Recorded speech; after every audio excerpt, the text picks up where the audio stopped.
Julie Soto is originally from Sacramento. Julie spent many years bouncing between New York and California before eventually settling in coastal Fort Bragg. A theater and fandom nerd, Julie can tell you the name of any Buffy episode if you pick a number 1 through 7 and another 1 through 22.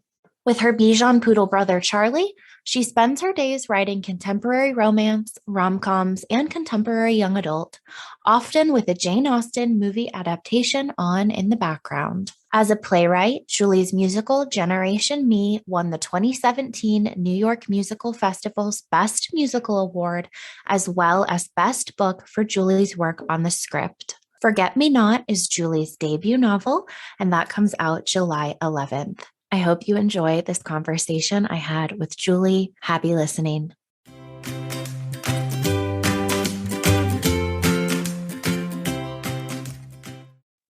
Hi, everyone. Welcome to today's episode of the Professional Book Nerds podcast, sponsored by OverDrive. I'm here today with a very exciting guest. I have author Julie Soto. Welcome. Yay! Thank you for having me. I am so excited to chat with you for a myriad of reasons. But the main reason that we're here today is to talk about your book that comes out on July 11th, Forget Me Not. Yes. Very exciting. It's so exciting. This book has been on my radar for what feels like a very long time, as with publishing. Yeah. We sort of get the heads up about titles well in advance. And I'm just so excited that this book is coming out and other people get to read it. Yeah, I am stoked. It is, I agree. It almost feels like it's been a really long time because the cover reveals and announcements and all that stuff building up to it, I feel like as a debut, you don't have anything else going on at the same time as those things. So it's just that. Exactly. So to kick us off, can you let our listeners know what Forget Me Not is about? Yeah. Forget Me Not is about Amma, a young, ambitious, up-and-coming wedding planner who gets the opportunity to work on the wedding of a lifetime. It's a career changer, a bit of a celebrity wedding. And the only catch is that the couple has already decided on their florist, Elliot, the man whose heart she broke 2 years ago. So they have to work together and pretend that they were never in love and deal with how each of them feels about the other one now. Ooh, listeners can't see, but I'm just smiling from ear to ear. Everything about this book, yes, perfection. It is so good. So Thank you. I am a pretty voracious romance reader. I love romance for its reliability, for its tropes. I'm wondering where the idea first came for you for this book with the whole notion of a wedding planner and a florist. Like, where did all of that come from? Was that the start, or did that come into play later? That was kind of a nugget that basically I was in the fan fiction community. And, on fan fiction Twitter, there are some great accounts who, toss out little ideas and kind of hoping that someone will write a fan fiction for it. And so a friend of mine who has a great account who keeps getting when you see people make memes out of tweets and they get put on Instagram, I'm constantly seeing her being put on Instagram in this carousel of funny things, her name is Fran. Her Twitter is Galactic Idiots. And she posted about, what about a wedding planner and a florist and this type of thing. And I looked at it and I was so intrigued by it. And it wasn't until I truly pinned down the reason I liked it was that it was basically a persuasion retelling. from Jane Austen. Yes. And just kind of, the idea of like, I turned you down or I broke your heart and now I'm forced to be in your orbit again and you really hate me. So that was kind of, I would say that the nugget came from the fan fiction community in that way, but the reason that I latched onto it was how Austen it was. Yeah. I love that so much. That's like an added layer to this. I love this book Yeah. already, but Thank you. we'll take any little influence from Jane Austen. Exactly. Queen Uh, Jane. Yeah. exactly. So I'm curious then how you decided on, we're going a little bit into the weeds, how you decided on the book's format. So it's sort of told Mhm. from that dual point of view and with the alternating timelines. I don't think that's a spoiler. Yeah. No, I don't think it is. So the present day, we see it in the past and the present. Present day scenes are in Emma's point of view, and the past scenes are in Elliot's point of view. And I think when I was really looking at the structure of Persuasion, or even just like Persuasion adaptations that I'd seen, not necessarily movie adaptations, because there's only a couple, and the Dakota Johnson one wasn't out yet. Um, but anything that resembled Persuasion, feel like we I feel like in romance, more than fan fiction, you have to kind of prove to the reader that these two belong together. It's almost like your thesis statement that you make in the beginning, and by the end you have a whole thing. Um, but the fan fiction world where I'm from, people are clicking on stories because they already believe these two characters belong together and they want to see an author's spin on it. So when I was kind of thinking about the transition from writing fan fiction to writing original, I realized that I like the burden of proof was on me to figure out like why these two and why now and why this way. So I figured that the best thing to do would be to get into Elliot's head, which I personally didn't write a lot of dual narrator, dual point of view before this, because I don't love when it gives away what the guy's thinking. Because I like when he's an enigma. Uh, so for me, I was thinking, well, how can I get into his head without giving away what he's thinking? And I think the way that I landed on was, well, let's show what he was thinking 2 years ago, and we can only guess what he's thinking present day about all of their interactions. And I think I was probably halfway through writing it when I realized that, like, oh, this is going to be really great for the tension.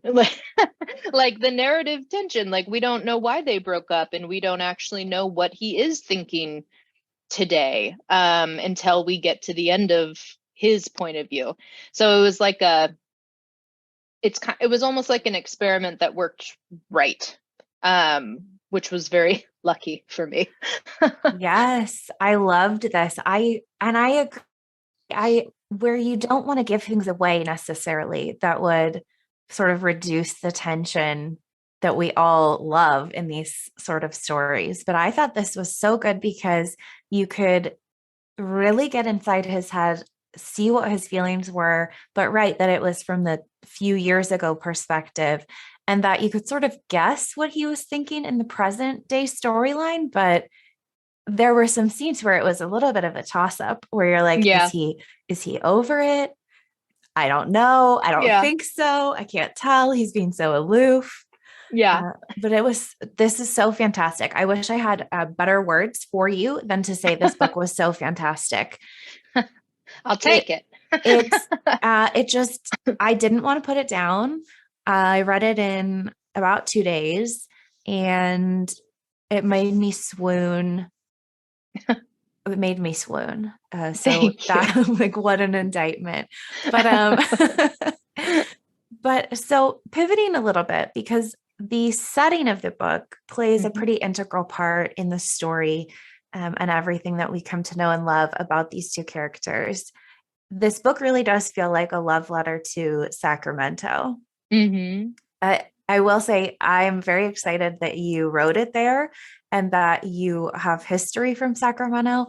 I am also from the Sacramento area. Are you really? Hmm. That's amazing. Yeah. And I We will don't talk think, personal details at the yes, end. I don't, yes, I was going to say, or I'll trim. Yeah, But yes, I don't feel like Sacramento gets enough I credit. know. And Yeah. I loved the way in which you wrote about the city, the Rose Garden. It was a very vivid and lovely portrait of Sacramento, and I thought that was really nice to see in this story. Thank you. Yeah. Yeah, I was born and raised in Sacramento. I went to college out of town and then came home and finished at Sac State. So I am a Sac State grad. Yay. And it's funny though too. People who are not from Sacramento, like whenever I speak to them, I completely forget that calling it Sac State or Mhm. like we call old Sacramento, old town Sacramento. We call it Old Sac. Mhm. Yeah. And we don't bat an eye. Like it was No. funny one time when we were younger. And now we're just like, yeah, I'm heading down to Old Sac. And people laugh. And I say, oh, that's right. That is kind of funny. Yeah. No, Like, that's so yeah. true because you said that to me and I just went like, "Oh yeah, Yeah. Sac State, of course. Yeah. totally." Yeah. So I think that's always funny when I shorten it to Sac and people giggle and I say, oh, yeah, that's right. Like, "Oh, it Yeah, or could be East funny." Sac, East Mhm. Sac, downtown Sac. Yeah, it's all the same. So yeah, Sacramento. It's like any town. It's like any town that is not one of the 10 largest in the country. It's Mhm. a place that you feel like you have to leave. Mhm. Well, what's for me here? And I grew up in the arts and we have such a vibrant theater community in Sacramento. You'd be like shocked to know how many people on Broadway and in movies are from the Sacramento area, Mhm. or have lived there at some point. Um, and I feel like one of the first people to actually kind of shine light on it was Greta Gerwig, Mhm. and Yeah. she of Lady Bird, and the upcoming Barbie movie. I cannot I'm wait. so excited. Yeah. And so she filmed Lady Bird entirely in Sacramento. And it's based on her experience growing up there. And that is like a true love letter to Sacramento. And that was kind of the framework I wanted to work with is, you know, what does my Sacramento look like? And so I really, it was really fun too to like write things in that I understood, but then when copy edits came back and my copy editor is like making notes on things, it was either wrong because I had said it wrong and like Mhm. I firmly believed like one of the examples is like so, like said something like Mar lives like 10 blocks east. Mhm. And so because I'd said what street Amma lives on, she said Mar lives on this street. Like she did the math for me. And I was like, that's not where Mar lives. How did you know that? Right.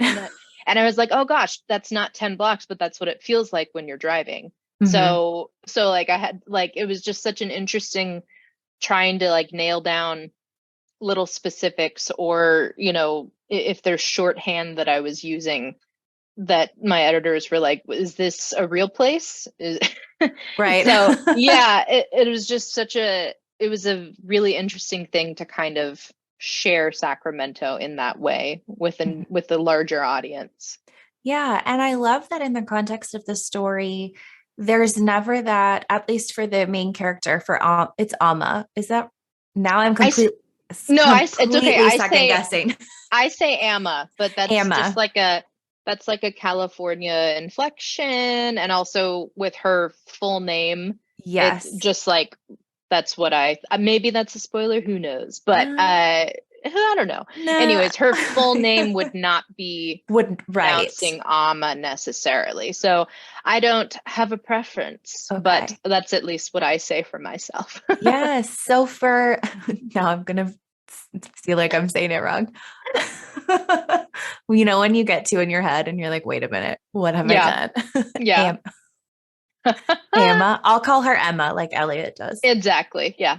So, but I love in the context of the story where she knows she wants to just start her career and just get her foot in the door, especially with wedding planning. And it's not somewhere that, as you said, many folks like leave and come back to their hometown. She knows right from, sort of the get go that this is where she's just going to make her footprint in the industry and she can do what she wants to do from Sacramento.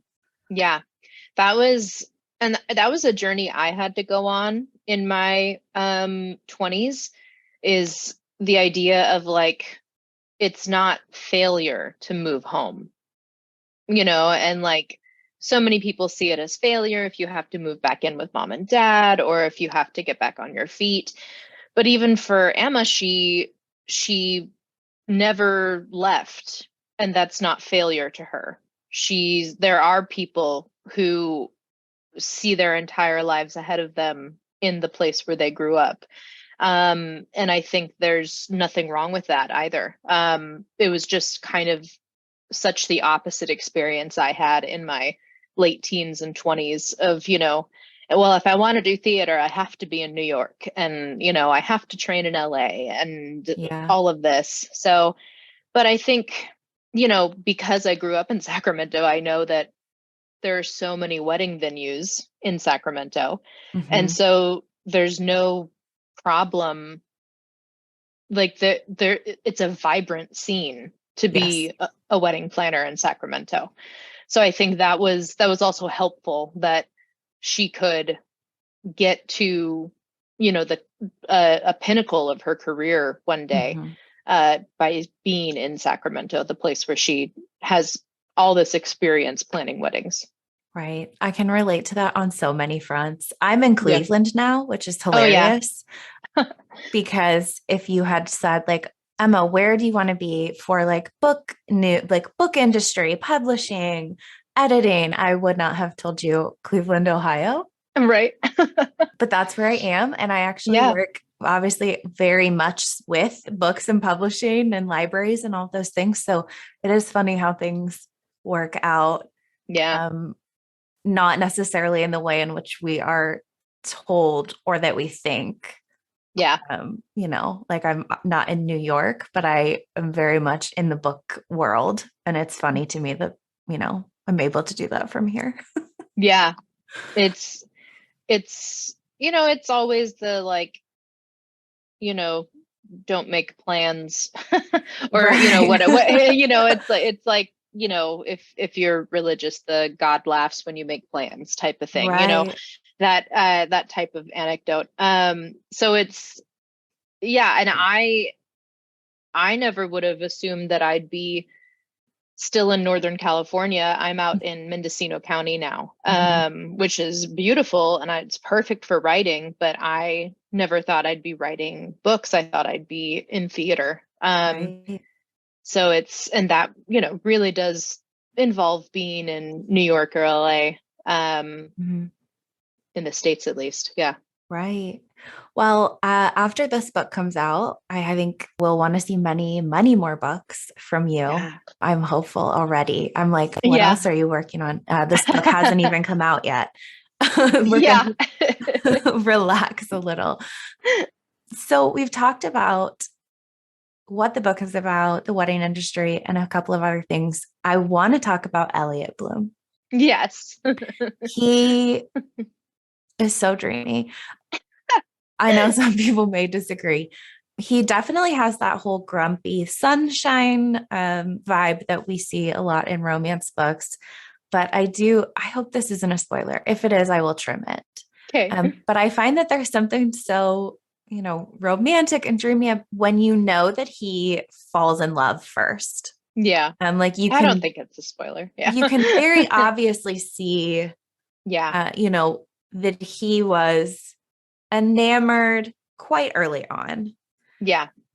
How did you come up with the character that we get, as Elliot? Like, what was the inspiration, if there was any? I know we talked a little Yeah. bit about persuasion, but Elliot is so interesting as a character, just with the florist, the flowers, without spoiling any of that, the Yeah. tattoos. How did we really come to know and love Elliot Bloom? Yeah. I mean, if Amma never wanted to leave Sacramento, I think it's Elliot who never envisioned himself being there. And I think there's a certain reluctance and grumpiness that comes with um, following a family obligation or giving up something that you thought was going to be your dream, your future, to fix something at home or um, to to come back to family. And I think he saw a different path for himself.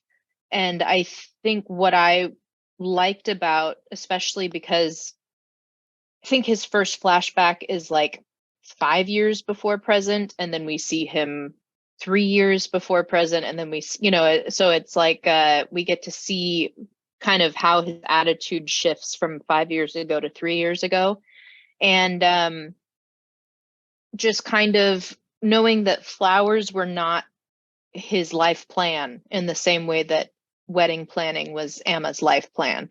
So I think for him, and as far as coming up with him, I was just kind of like playing with what is what is sexy to me, but is also in a way like the man bun was done. Like we've had enough man bun. It's now a joke more so than it was when it first came out. And then like, you know, tattoos are not cliche by any means, but like your personality trait is man buns and tattoos. Like that's kind of been done, I should Mhm. say. So I was kind of just I was interested in playing with it even though it had been done. And I feel like the man bun for him, he doesn't wear it all the time, but it's just the idea that like my hair is long and I need it out of my face. And he's just a little bit more economical about those kinds of decisions. Like, of course, I'm going to tie my hair back today. Uh, so I feel like for Elliot, his grumpiness kind of comes down to, I would say, like a little bit, just like a, a social anxiety, a dislike for people and how they've interacted with him in the past and how he feels he has failed in interactions. And I can relate to that. So a lot of his like opinions on situations kind of came from like the dark recesses of my mind. Like, yes, I've felt like I should just I should just exit a conversation mid-word because it wasn't going well. And so I just love him. His point of view was so much easier to write because he was he was so clear in all of his intentions, which was I would like to be alone. Yeah. I love that. I love his character so much. And I agree, like, where we sort of mock things like man buns, he's Yeah. very much just like, this is practical. Yeah. I'm trying to work. Like, Yeah, it's not a exactly. comment on anything else. Yeah. My hair is too long. I should probably cut it. I don't have the time. Right. Yeah. Well, and it's interesting in this. So there's obviously a lot of influence from both Elliot's father, who owned the flower shop before, and then Amma's mother, who's had a lot of influence on her in all of her weddings, Yeah. marriages. I think that's again page 2, where Yeah. we find out about her mother. And so you can really see the ways in which that their parents have influenced them, intentionally or not, in where they are as adults, in where they are in their careers, and as, people trying to find love or not in the world. And so I'm interested to talk a little bit about, on the flip side, Amma. She knows the way that her mom treats marriages and weddings has an impact on, obviously, both her life professionally and personally. I want to know why she's so, I guess, want to know why she's so stubborn. She seems a little stuck in her way. And we kind of see that challenged a little bit throughout the course of the story. Yeah. I think Amma, she is stubborn. I think she spent the majority of her short life, because she's about 25, 26 by the time we catch up to present day, being right about things. She does know the right way to do a wedding. She does know what, you know, uh, she's been successful in the choices she's made. And I think, not to say that she hasn't failed, because we do hear a lot about her failure professionally, but I think she gets stubborn because she has so many moments that she can point to personally and say, yeah, I was right. That marriage didn't work out for my mom. Marriage number 8, I knew wasn't going to be good. And yeah, we're way well past marriage number 8. And I think she doesn't have her own practical experiences in the subject of, relationships and ending and things like that, and marriages and divorces, but she has been proven right throughout her entire adult life and even teenage life, when she looks at, well, this is what I thought of this relationship and it didn't last and I was right. And I think, of course, I think people who are stubborn it can also be said that they're afraid of getting out of that place and trying something new or learning something new about themselves. And I think one of her biggest fears is turning into her mother and having so many marriages and being the laughing stock of her friends and family and hometown. And she I think she's just resolved that, well, if I don't have relationships, then I can't have breakups. If I don't have engagements, then I can't get divorced. And so keeping people at arm's length, keeping men at least at arm's length, and then um, focusing so much on her career, that's worked out great for her. She doesn't have to learn anything new about herself at 25, 26, because her life is perfectly on track. And I think she was 20, 22, 23 in the past. But she, I would say that that's at the core of her stubbornness is, well, I don't have to put myself in an uncomfortable situation because I already know how things are going to turn out, and I won't turn into my mother if I don't start down the path. I think that's true. It seems like there are a lot of ways in which she does act a little bit out of that. I mean, as you would, fearful place. Like, I don't want to put myself into that position to repeat, the mistakes of my mother, but also to get hurt. Yeah.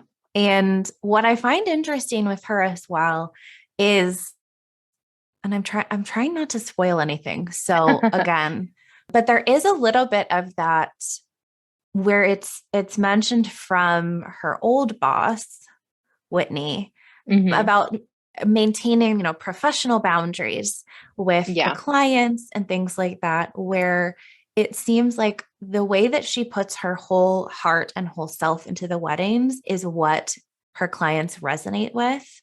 Yeah. That's seen that's seen to be a little bit of a like stumbling block or a problem, at least in the context of her former employer. I do find it interesting that she's putting her whole personality into the weddings she designs because it's for other people, but Hmm. she doesn't want to put, that same sort of thing into her professional or to her relationships. Yeah. Um, it's an interesting dichotomy, I think, for her character because you can see how much she puts, into it to get the perfect wedding, to get, Yeah. everything set up for these couples. Yeah.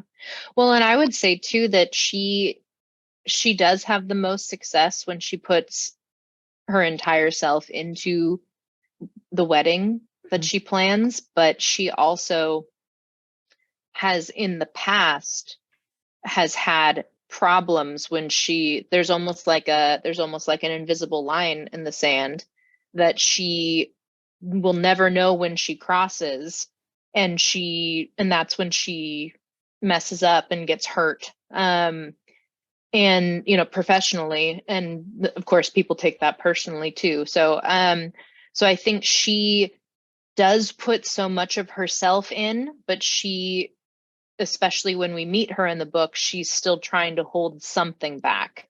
Um, Mhm. and I think that's one of the things she needs to learn throughout, is that you can open yourself up to, whether it's new experiences, relationships, professionally, you can open yourself up and trust that there is no line, that as long as you're, I feel like there's always a line, but Right. like, Right. there's no line that she would cross maliciously, that she would not, she could not do something with ill intent, or selfish intent, that would actually cross the line. Her experiences have been ingrained fear of crossing the line, and a personal instance where someone else crossed the line. Hmm.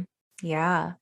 Well, and so speaking of that, the obviously central part of this story is this big celebrity wedding that she has the opportunity of planning and just creates the setting for our forced proximity with Elliot. Yeah.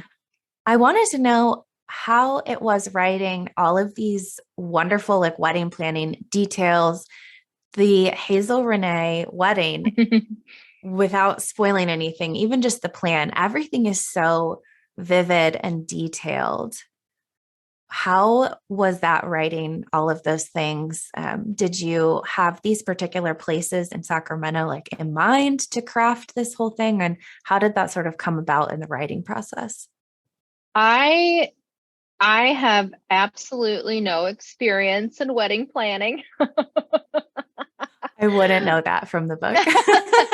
I was very grateful to have a dear friend who used to be a wedding planning assistant, and in fact had a very similar relationship with her mentor that Emma has with Whitney.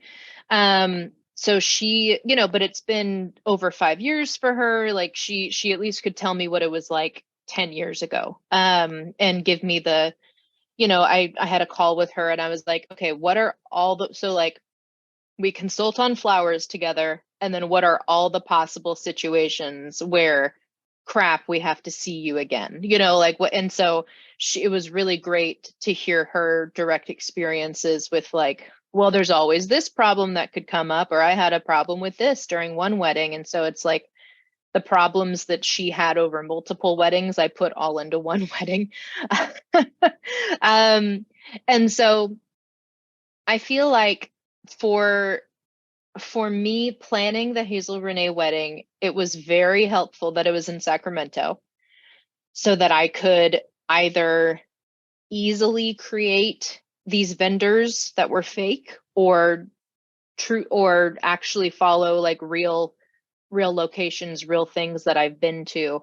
Um, every Almost every location in the book that wedding took place at, whether, it's in the past or it's the present, was a wedding location that I've been to in Sacramento for a friend's wedding. And a lot of the couples that are named in the book are also named after people who've had me in their wedding. So it's a little shout out. And so basically the Rose Garden was an easy location for me to say, this is where the ceremony is. Because, like the character of Jackie, one of the brides, I would drive by the Rose Garden and see weddings every weekend. And, and there is always crazy traffic and there's always problems. And it's like you drive by as a kid and you say, that's so cool. And then as you get older, you're like, wow, this location is very busy. And there's an unhoused community nearby. And there's a lot of things about this area that are actually, there's traffic, there's horns honking in the middle of your wedding video. There's a lot of stuff that goes into it. And so I was like, it was almost like I was self-correcting the Rose Garden as we were going along, trying to kind of like, if Amma was like, yeah, the Rose Garden's a great location, but is it the right location for a celebrity wedding covered by People magazine, covered by E? Like, what are the stakes here that changes things from being just an absolutely lovely location to an actual like elevated celebrity location? So I kind of played with that, and Amma, like me, was having trouble figuring out where the reception is. And so a tiny bit of a spoiler, I started thinking like, well, what do I want for a reception? What is the right choice for a reception? And so, like me, Amma just built it out of her brain. And I thought that was more interesting and provided more potential problems down the road, which was a good thing narratively, at least. So I feel like with the wedding, and of course I was able to ask, I have another friend who owns one of the wedding venues mentioned in the book. So it's like I got to like consult with her and be like, okay, so here's what I'm thinking. What does it mean? So I had a couple of friends in the wedding industry who could at least guide me on like, what are the things that Amma has to consider? What are the potential roadblocks that the characters are going to have? And then what am I going to have as the writer? And so it was really interesting planning a wedding. Like, I don't know if that's exactly what I would want if I were to ever get married, but it's certainly in the right direction. In writing this book, you were crafting this entire wedding from scratch and sort of walking us through all of the details in that behind the scenes, like what would it take to plan all of this? And weddings are no joke. Yeah. So, especially huge budget weddings too. And just like, the huge budgets that have TV crews involved, right, where it sort of opens up those options, but then with that also opens up more challenges. Yeah. Or, right, she's making things from scratch because they have the money to do so, but then that's a whole other layer. You're custom making all of these things. Yeah. Let's talk a little bit more about your transition from writing fan fiction. I know that you're known for your Draco and Hermione fan fiction, to traditional publishing. What has that been like? Like, what has this process been like from writing fan fiction to writing Forget Me Not to being just about a month away from publication? Yeah, it's wild, man. It's fan fiction is such a great kind of insular community in a way. There's a lot of support. Of course there's trolls, as there are in any community that's open to everyone. But there's just a ton of people who are looking for the same thing told differently. And it's just, and people are kind and gracious and want to connect with other people, and maybe they don't have anyone in their non-online life that actually could talk to them about their love of two characters. And that's what I loved about fan fiction. I have been writing since 2017, and I I write in the Harry Potter fandom and the Star Wars fandom, and have a lot of friends and a lot of support there. And basically, when I decided I wanted to, being an author has always been like a dream in the back of my head because I was in theater. So it's like I was focusing on, okay, am I an actress? Am I a playwright? Am I a director? What am I? And so transitioning, but like all the while I'm writing like 100, 200,000 word fan fictions. So it's like I'm writing the words, I'm writing the stories and the plots and enough of the words that could create a career in publishing. I'm just not putting it in the proper box to make that happen. So when I decided to transition and start writing Forget Me Not as a novel instead of a fan fiction, because it was never a fanfic that was posted online. It was like I said, it was like the fan fiction was a nugget, the idea was a nugget from a fan fiction account. So the basically I kind of had to get comfortable with the idea that there would be no serotonin and no dopamine for me for 18 months to 3 years. And that's a really hard transition because the fan fiction community, you can post a chapter, you can post anything as short as you want, as long as you want, and it will get some kind of response from people. So, and the following that I had built up at that time, I had, a lot of response and got a lot of joy from the people who were involved in that.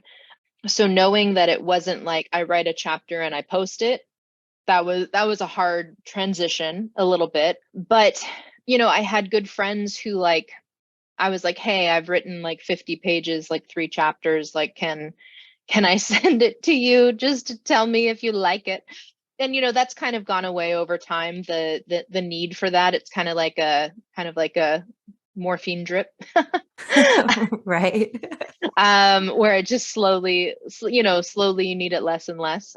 And so I would say that's one of the biggest differences between the two mediums, is that I'm kind of waiting for this like burst of energy as if I'm about to drop a chapter, but actually I'm dropping an entire book on July 11th. And that's, it's a different experience, and hopefully, and you have no idea if your fan fiction readers want to pick up a romance book. Like the reason they're reading fan fiction sometimes is because they can't find what they want out of traditional publishing. So it's just a hope that a lot of the audience will come over and want to meet Emma and Elliot. But yeah, it's a whole new world, and it's not I don't consider fan fiction a stepping stone. Mhm. A lot of people who've gone from writing fan fiction to publishing, I'm not saying that they've said that, but they've left their roots behind entirely, or they some people even try to hide that they wrote fan fiction. And I'm just like so grateful that we're living in a different world where especially women can say, this is the hobby that brings me joy, and no, you can't take it from me. Mhm. And I think that's not where we were 10 years ago. And I think Allie Hazelwood, my friend, has definitely pulled us into this brave new world, and I salute her for being the captain of this crazy ship that we're on, of people being like, hi, I write fan fiction.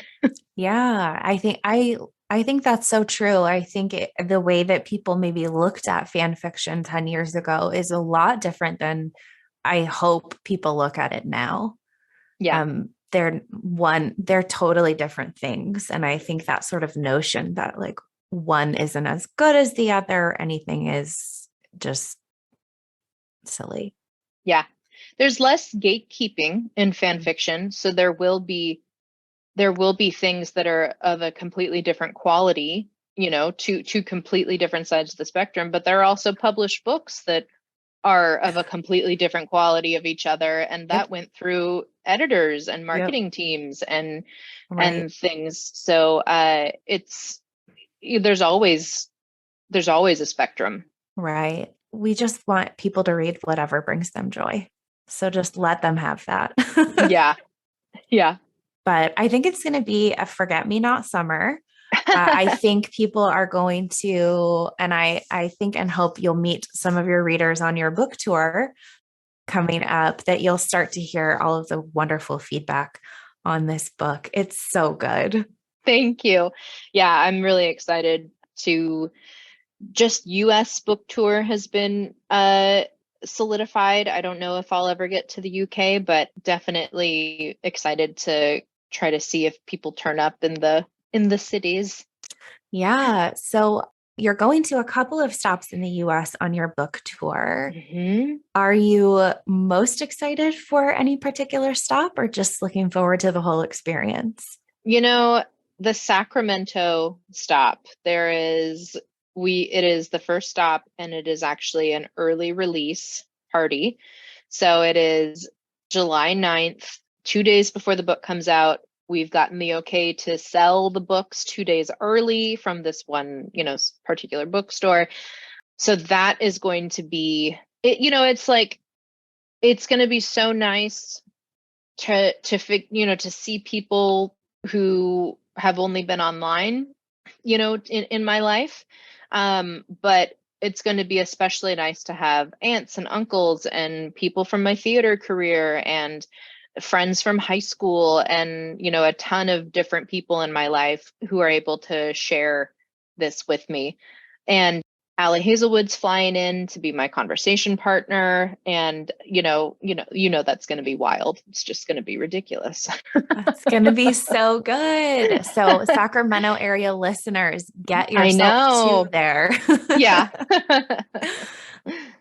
As we wrap up, I want to know if there's anything that you would want readers to take away from this book.